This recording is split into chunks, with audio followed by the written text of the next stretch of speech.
पिछले वाला क्लास में क्या पढ़े थे?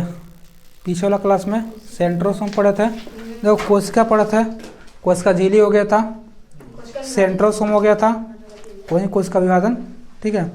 इतना सारा चीज़ माइटोकॉन्ड्रिया हो गया था, ठीक है। प्रद्रवी जालिका, इसको इंग्लिश में इसको बोलते हैं एंडोप्लाज्मिक रेटिकुलम, ठीक है। देखो एंडोप्लाज्मिक रेटिकुलम जो होता है ना, ये कोशिका के अंदर का होता है, कंकाल जैसा होता है, ठीक है। कोशिका के अंदर कैसा होता है?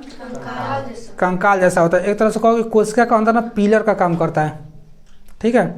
जैसे घर हो, घर के अंदर क्या होता है? पिलर होता है, ठीक है, जो कि घर को क्या करता है? घर को पूरा मजबूत बनाता है ना। तो उसी तरह क्या होता है, कोशिका के अंदर क्या होता है ना, कोशिका के अंदर ये पिलर जैसा होता है। कौन? Endoplasmic reticulum. ये कोशिका को पिचकने से रोकता है, पचकने से। आज मान लो कि इस पर अंदर से अगर निकाल दो पिलर को, एंडोप्लाज्मिक रेटिकुलम को, तो कोशिका क्या होगा? पचक जाएगा। और कोशिका के अंदर में बहुत सारा चीज़ रहता है, नहीं पता है तो बताए तो इसमें क्या क्या रहता है ना, माइटोकॉन्ड्रिया हो गया, गोल्जिकाय हो गया, ठीक है। एंडोप्लाज्मिक रेटिकुलम तो रहबे करता है, वैक्यूम्स रहता है, ठीक है, और इसमें बहुत सारा चीज़ इसमें रहता है, ठीक है। सेंट्रोसोम इसमें रहता है। एंडोप्लाज्मिक रेटिकुलम जो होता है ना, बता रहा है, ध्यान से ना, एक कंकाल जैसा होता है। कैसा होता है? कोशिका के अंदर होता है कि बाहर होता है? कोशिका के अंदर होता है, ठीक है। तो एंडोप्लाज्मिक रेटिकुलम जो होता है ना, इस दो मतलब कि दो भागों में क्या होता है? बटा नहीं होता है, ठीक है, लेकिन दो भाग इसका होता है। एक जो होता है ना, एक होता है जो चिकना होता है, क्या होता है? तो चिकना वाला भाग को हम लोग बोलते हैं स्मूथ ईयर। ईयर का मतलब होता है एंडोप्लाज्मिक रेटिकुलम, ठीक है, इसको शॉर्टकट बोलते हैं इसको ईयर। तो एक होता है स्मूथ, स्मूथ मतलब का चिकना होता है, ठीक है। एक थोड़ा सा होता है इसमें खुरदरी टाइप का होता है, ठीक है, रूखर थोड़ा सा होता है, तो इसको हम लोग बोलते हैं रफ। क्या बोलते हैं? Rough year. क्या बोलते हैं? Rough year. रफ ईयर जो होता है ना, इसके ऊपर क्या होता है कि इसके ऊपर दाना दाना लिखा होता है, ठीक है। तो इसको हम दाना दाना लिखा जो होता है इसको हम लोग बोलते हैं राइबोसोम। क्या बोलते हैं? राइबोसोम। क्लियर? स्मूथ ईयर जो होता है ना, वो क्या बनाता है? तो वासा बनाता है, जिसको चर्बी बोलते हैं, ठीक है। ये क्या बनाता है? वासा बनाता है। ई जो होता है ना, जो रफ जो होता है, रफ साइड इसका जो होता है, वो रफ साइड क्या बनाता है? तो प्रोटीन बनाता है, ठीक है। लेकिन प्रोटीन ई नहीं बनाता है। इसको ऊपर जो होता है ना राइबोसोम ना, ये राइबोसोम बनाता है। कौन चीज? प्रोटीन बनाता है, ठीक है। प्रोटीन बनाने का काम ई नहीं करता है, ठीक है। इसके ऊपर जो होता है राइबोसोम, राइबोसोम प्रोटीन बनाता है, ठीक है। इसलिए राइबोसोम को हम लोग क्या बोलते हैं? राइबोसोम को बोलते हैं हम लोग प्रोटीन की फैक्ट्री, ठीक है। क्योंकि पूरा का पूरा प्रोटीन कहाँ बनता है? तो राइबोसोम बनाता है, ठीक है। तो इसलिए राइबोसोम को बोलते हैं हम लोग प्रोटीन की फैक्ट्री, ठीक है। ये जो अंतर जो एंडोप्लाज्मिक रेटिकुलम जो होता है ना, ये किसका बना होता है? तो लिपोप्रोटीन का। किसका? लिपोप्रोटीन। लिपोप्रोटीन का मतलब होता है इसमें लिपिड और प्रोटीन दोनों से मिक्स रहता है, ठीक है। लिपिड और प्रोटीन दोनों को मिलकर बनता है। कौन? Endoplasmic reticulum. यहाँ तक क्लियर? केंद्रक, इसको हम लोग केंद्रक को हम लोग क्या बोलते हैं? केंद्रक बोलते हैं न्यूक्लियस। क्या बोलते हैं? न्यूक्लियस उसको बोलते हैं हम लोग, ठीक है। ये केंद्रक कहाँ रहता है? तो कोशिका के ना अंदर आता है, ठीक है। जैसे कोशिका हो गया ना, कोशिका ही, तो कोशिका के अंदर क्या होता है? केंद्रक। क्या होता है? केंद्रक होता है, ठीक है। इसके अंदर में जो होता है क्या होता है? इसके अंदर में तो कोशिका द्रव्य होता है। ये कोशिका द्रव्य जो होता है ना, इसमें 30 गो तत्व इसमें क्या होता है? मिक्स रहता है। क्या होता है? तो 30 गो तत्व इसमें मिक्स रहता है। किसमें? कोशिका द्रव्य में, ठीक है। और यही कोशिका द्रव्य और केंद्रक के अंदर आएगा तो इसको बोलेंगे केंद्रक द्रव्य। यहाँ तक क्लियर? ठीक है। तो इस न्यूक्लियस जो होता है ना, ये क्या होता है? कोशिका का सबसे क्या होता है? सबसे बीच का भाग होता है, ठीक है। कोशिका का सबसे बीच का भाग होता है। कौन? केंद्रक, ठीक है। केंद्रक का खोज किसने किया था? तो केंद्रक का खोज देखो किसने किया था? रॉबर्ट ब्राउन ने किया था, ठीक है। इन्होंने केंद्रक के अंदर क्या होता है? ध्यान ना, जो केंद्रक होता है ना, ये तो इसके अंदर में क्या होता है? इसके अंदर में तो क्रोमोसोम होता है। क्या होता है? क्रोमोसोम। और क्रोमोसोम के अंदर में क्या होता है? तो डीएनए और आरएनए, ठीक है। डीएनए और कोई बोलेगा डीएनए और आरएनए कहाँ होता है? तो केंद्रक के क्रोमोसोम के अंदर होता है। कहाँ होता है? क्रोमोसोम के अंदर, ठीक है। एक चीज़ और बता रहे हैं, क्रोमोसोम जो होता है ना, इसके अंदर 80% क्या होता है? 80 देखो होता है, इसके अंदर जो होता है 80% क्या होता है? प्रोटीन होता है। क्या होता है? प्रोटीन होता है। और 10% क्या होता है इसके अंदर? तो 10% डीएनए होता है। क्या होता है? डीएनए। ठीक है, इसके अंदर में 80% क्या होता है? प्रोटीन है, 10%। बाकी जो 10% बच गया ना, उसमें अन्य तत्व आ जाता है। ठीक है, जो इसमें जो एक्स्ट्रा जो तत्व हो गया वो किस में आता है? तो 10% में। क्लियर? केंद्रक के अंदर में क्या होता है? क्रोमोसोम। क्रोमोसोम के अंदर में क्या होता है? DNA, RNA. और डीएनए के अंदर में क्या होता है? प्रोटीन। ठीक है, तो डीएनए के अंदर में नहीं होता है। क्रोमोसोम के अंदर में क्या होता है? 80% प्रोटीन और 10% डीएनए।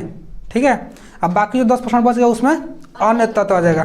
क्लियर? डीएनए का काम होता है कि पैतृक लक्षण को, किसको? पैतृक मतलब का पिता का लक्षण को, ठीक है ना, बच्चों में ट्रांसफर करना। क्लियर? आज देख, ठीक है।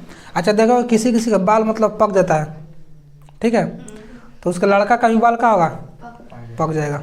ठीक है, देख लो उसके पिता का हाइट क्या है? ज़्यादा है, हाइट है ना, हाइट ना, तो उसका भी हाइट ज़्यादा है। इसी को बोलते हैं डीएनए। डीएनए का काम यही होता है कि पिता के लक्षण को बच्चों के लक्षण में, बच्चों के अंदर का आना, पहुंचाना, ट्रांसफर करना। जो लक्षण पिता का होगा वही लक्षण बच्चों का होगा। है समझ में? तो डीएनए का काम यही करता है। तो डीएनए कहाँ रहता है? क्रोमोसोम में रहता है। और क्रोमोसोम किस में होता है? केंद्रक में होता है। और केंद्रक किस में होता है? कोशिका में होता है। एक होता है राजधानी। क्या होता है? राजधानी नहीं, रसधानी। ठीक है, इसको हम लोग बोलते हैं वैक्यूम्स। क्या बोलते हैं इसको? ठीक है, रसधानी जो होता है ना, वैक्यूम जो होता है, इसका काम एक ही होता है, ध्यान समझना।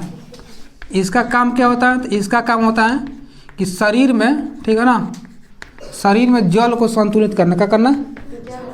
जल संतुलन करना। संतुलन का मतलब पता है क्या होता है? देखो, जैसे हम लोग मतलब कि 5 लीटर पानी पिए, 5 लीटर हम ना दिन में 5 लीटर पानी पिएगा। ठीक है, तो पूरा का पूरा पानी का हमारे पेट में रहेगा? नहीं रहेगा। उसमें से 90% जो पानी होता है ना, वो हमारे अंदर जो कोशिका है, कोशिका के अंदर रहेगा। किस में? वैक्यूम्स में रहेगा। वैक्यूम्स कहाँ रहता है? कोशिका के अंदर में रहता है। तो हमारा जो पानी जो रहता है वो कहाँ पर स्टोर रहता है? तो कोशिका के अंदर वैक्यूम्स में रहता है। ठीक है, बाकी जो 10% जो पानी होगा, 10% ना, वो हमारे पूरा बॉडी में रहता है। क्लियर? तो इसका काम होता है कि हमारे शरीर में पानी का संतुलन बनाए रखना। यानी कि वैक्यूम से पानी कम हो गया तो ये बताएगा, ठीक है ना, कि बताएगा कि आपके अंदर पानी का कमी है, कृपया आप पानी पिए। ठीक है, तो ये बताता है। ठीक है, बोलता भी है, ऐसा बतना है। ठीक है, सुनाई देगा तब ना, बोलता है। ठीक है, हमसे बोलता है कभी कभी। ठीक है, एक चीज़ देखो, जितना हम लोग पानी पीते हैं, ठीक है ना, उस सारा का सारा पानी कहाँ पर जाकर स्टोर होता है? तो वैक्यूम्स में। ठीक है, वैक्यूम्स का होता है तो हमारे अंदर जो कोशिका होता है ना, कोशिका के अंदर होता है। ठीक है, 90% पानी वैक्यूम से जाकर स्टोर रहता है। ठीक है, अब बाकी जो पानी जो बच गया 10% ना, वो पूरा हमारे बॉडी में रहता है। क्लियर? अच्छा, वैक्यूम्स का आकार क्या होता है? प्रत्येक जीव में अलग अलग होता है। प्रत्येक जीव में क्या होता है? अलग अलग होता है। जैसे ध्यान से, जैसे बोलेंगे पौधा, ठीक है, जैसे पादप हो गया, पेड़ पौधा। तो पेड़ पौधा में क्या होता है ना कि वैक्यूम्स का आकार क्या होगा? वैक्यूम्स का आकार बड़ा होगा। क्या रहेगा? बड़ा। और जंतु में क्या रहेगा? जंतु में इसका आकार क्या रहेगा? छोटा रहेगा। क्यों रहेगा बता रहे हैं, क्योंकि देखो होता रहे, जैसे हम लोग हो गए तो हम लोग पानी खूब कितना पानी पीते होंगे दिन भर में? बहुत कम पीते हैं, 5-6 लीटर, सही ना। तो हम लोग वैक्यूम्स का आकार क्या होगा? छोटा रहेगा। अब पेड़ पौधा जो होता है ना, दिन में बहुत अधिक पानी पीता है। ठीक है, तो उसको पानी जब अधिक पीता है तो उसको पानी स्टोर करने के लिए बड़ा उसको जगह चाहिए। अगर अधिक पानी पिएगा तो उसको अधिक जगह चाहिए ना पानी को स्टोर करने के लिए। तो इसलिए क्या होता है, उसमें वैक्यूम्स की उसमें आकार क्या होता है? उसमें साइज उसका बड़ा होता है। किस में? पेड़ पौधा में। ऐसा में तो पेड़ पौधा में वैक्यूम्स का आकार क्या होता है? बड़ा होता है, जबकि जंतु में छोटा होता है। ऐसा में। और इसमें देखो नाम आपको बता रहे, एगो लाइसोसोम। क्या है? लाइसोसोम।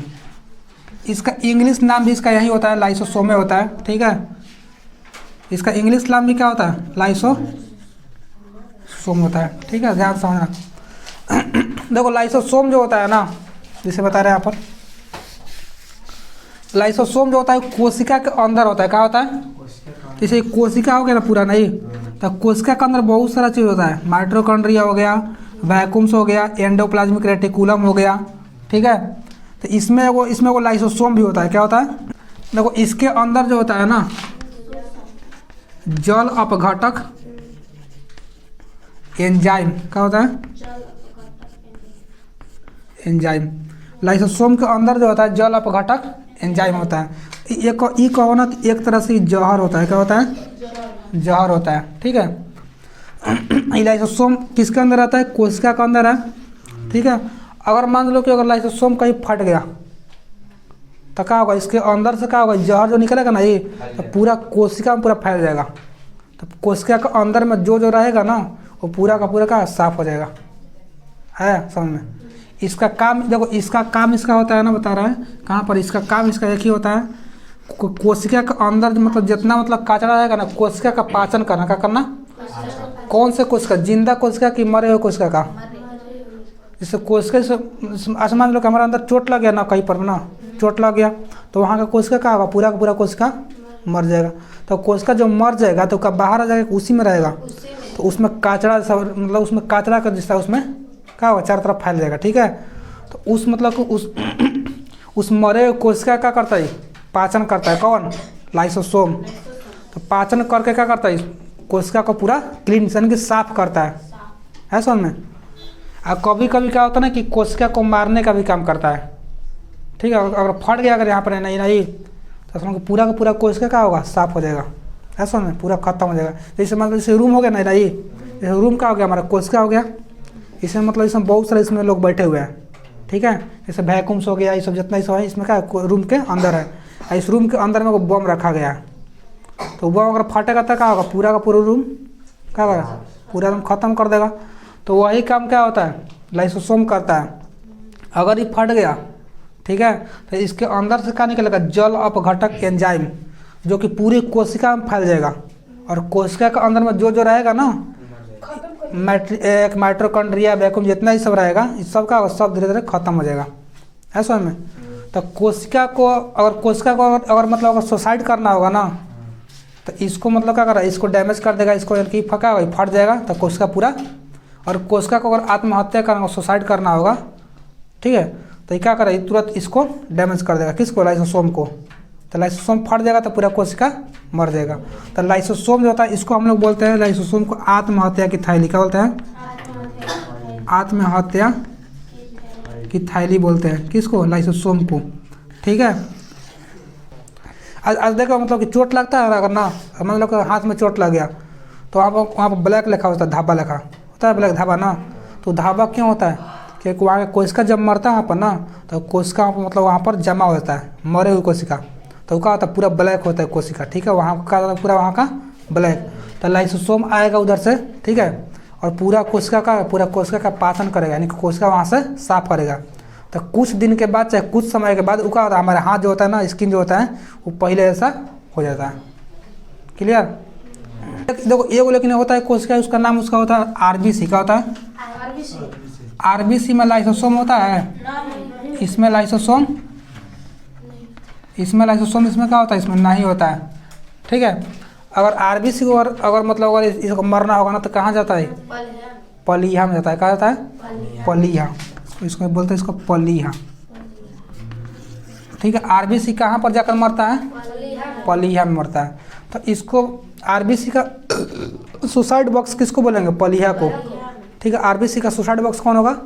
पलीहा। क्योंकि कहाँ पर जाकर मरता है? पलीहा। आरबीसी का जीवन काल कितना होता है? 20 से 120 दिन। एवं होता है WBC, श्वेत ब्लड सेल, उसका जीवन काल कितना होता है? तो मात्र 2 से 4 दिन के बाद क्या होगा? मतलब मर जाएगा। ठीक है, तो उसके जगह पर कुछ फिर नया कोशिका आएगा। ठीक है, इसका जीवन काल कितना होता है? 20 से 120 दिन तक। तो 120 दिन में क्या होगा? पूरा साफ हो जाएगा, मर जाएगा। तो इसके बाद इसके जगह पर क्या आएगा? कोई नया कोशिका, नया आरबीसी आएगा। ठीक है, यानी कि कोशिका का जगह कभी भी खाली नहीं रहता है। एगो कोशिका मरेगा तो उसके जगह पर नया कोशिका आ जाएगा। वो कहाँ से आएगा? तो उसको अगल बगल मतलब जो कोशिका रहता है कोशिका ना, वो कोशिका का विभाजन होगा तो एक कोशिका टूटेगा ना तो दूसरा कोशिका क्या होगा वहाँ पर आ जाएगा। ठीक है, यानी कि हमारे शरीर में जितना कोशिका का जगह कभी खाली नहीं होता है। एक कोशिका मरेगा तो तुरंत उसका पर नया कोशिका आ जाएगा। ठीक है, तो उसी को बोलते हैं कोशिका विभाजन। क्लियर।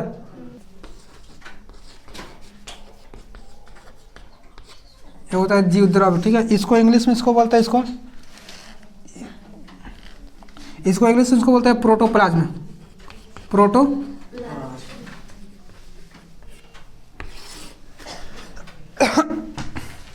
देखो एक चीज बता रहे हैं, देखो जीव द्रव्य जो होता है इसको इंग्लिश में इसको बोलते हैं प्रोटोप्लाज्म। क्या बोलता है? प्रोटोप्लाज्म। इसके अंदर मैंने बताया, इसके अंदर में 80% क्या होता है? 80% वाटर होता है। क्या होता है?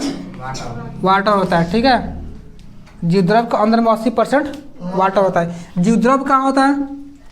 तो कोशिका के अंदर होता है। क्या होता है? जैसे केंद्रक हो गया, इसके चारों तरफ क्या होगा? जीव द्रव्य भरा होता है। ठीक है, जीव द्रव्य जो होता है इसमें केवल पानी नहीं होता है, इसमें 30 गो तत्व और इसमें मिक्स रहता है। क्या होता है? 30 गो। ठीक है, इसमें 80% इसमें वाटर इसमें रहेगा, लेकिन बाकी जो 20% बच गया ना वो क्या रहेगा? उसमें 30 गो तत्व रहता है 20% में। इसका काम एक ही होता है। ठीक है, कोशिका द्रव्य जो होता है ना, इसका काम इसका देखो क्या होता है। जैसे यहाँ पर माइटोकॉन्ड्रिया हो गया, यहाँ पर वैक्यूम्स हो गया। ठीक है, क्या हो गया? तो जीव द्रव्य जो होता है ना कोशिका के अंदर भरा होता है, इसका एक ही काम होता है। जैसे मान लो इसे बैग ले लिए। ठीक है, बैग में मतलब कि बहुत सारा सामान रख दिया शीशा उषा का। ठीक है, उस बैग को मतलब लेकर दौड़ेंगे तो क्या होगा? बैग क्या होगा? उसमें जितना उसमें सामान रहेगा सब का सब आपस में लड़ कर क्या होगा? पूरा का पूरा सब टूट जाएगा। तो उसी तरह कोशिका में भी होते हैं। कोशिका में जैसे माइटोकॉन्ड्रिया वैक्यूम जितना अलजल इसमें हो गया सब। ठीक है, ये सब इसके अंदर आता है। ठीक है, तो जीव द्रव्य जो होता है ना, जीव द्रव्य जो होता है तो इसके अंदर क्या होता है ना, मतलब इसको टकराने से क्या होता है? बचाता है सबको आपस में। और कोशिका गति करेगा इसमें, अगर कोशिका ना बहुत तेज़ी से मतलब विभाजन करेगा चाहे गति करेगा कोशिका अगर, तो इसके अंदर में जितना सबका सब आपस में टकरा कर सब टूट जाएगा। ठीक है, तो मतलब इसको टूटने से कौन बचाता है? जीव द्रव्य जो होता है इसका टूटने से मतलब सबको मतलब आपस में टकराने से क्या होगा? बचाएगा जीव द्रव्य। ठीक है, जिस अगर यहीं अगर जीव द्रव्य और कोशिका के अंदर रहेगा, किसका अंदर? और कोशिका के अंदर रहेगा तो इसको बोलेंगे कोशिका द्रव्य। क्या बोलेंगे? कोशिका द्रव्य। यही अगर केंद्रक के बीच में रहेगा तो बोलेंगे केंद्रक द्रव्य बोलते हैं। ठीक है, अगर हमारे जीव द्रव्य में अगर 1% अगर वाटर की कमी हो गया, कितना परसेंट? 1%, तो हमें प्यास लगता है। क्या लगता है? प्यास। और यहीं अगर 10% अगर कमी हो गया तो आदमी मर सकता है। ऐसा हमें।